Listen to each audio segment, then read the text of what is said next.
कल कांग्रेस पार्टी की कार्यसमिति ने एक आश्चर्यजनक और देश विरोधी फैसला लिया है। उन्होंने अपनी पार्टी के 37 के रिजोल्यूशन को फॉलो करते हुए महान वंदे मातरम गीत के 2 ही छंद गाने का फैसला किया है।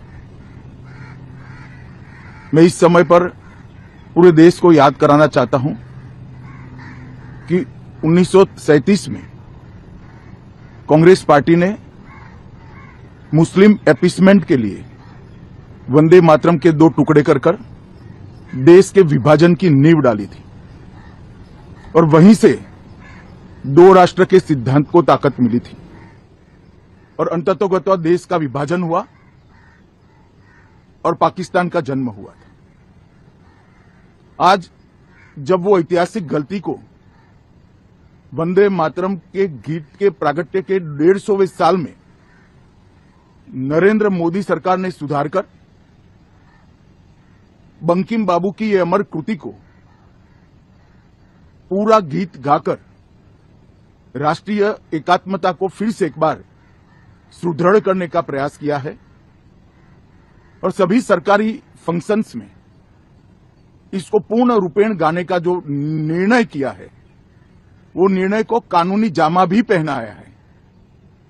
इसकी अवहेलना करने का कांग्रेस ने कल निर्णय किया है। कांग्रेस का यह निर्णय केवल और केवल इनकी घोर तुष्टीकरण की नीति की पुष्टि करता है। वोट बैंक के तुष्टीकरण के लिए उन्होंने स्वर्गीय बंकिम बाबू के इस अमर कृति का न केवल अपमान किया है, वो लाखों शहीदों का भी अपमान किया है जो वंदे मातरम का नारा लगाते लगाते देश की आजादी के लिए फांसी पर चढ़ गए, जिन्होंने कई साल जेल में काटे। आज कांग्रेस पार्टी 1937 का अपनी पार्टी का रिजोल्यूशन मान रही है और पार्लियामेंट के एक्ट को नकार रही है।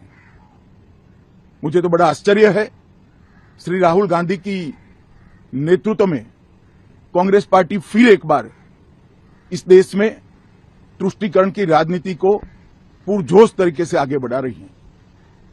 मैं देश की जनता को अपील करना चाहता हूं कि एक बार इस देश ने गलती करी थी वंदे मातरम के 2 टुकड़े होने देने की और एक गलती के गंभीर परिणाम हमने भुगते हैं।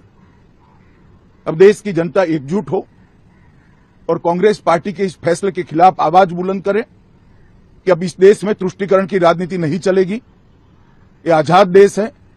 आजादी के 80 साल के बाद 1937 में जो फैसला कांग्रेस ने किया था, जिसको नरेंद्र मोदी जी ने सुधारा है, उसके सामने का कोई विरोध इस देश की जनता नहीं सहन करेगी।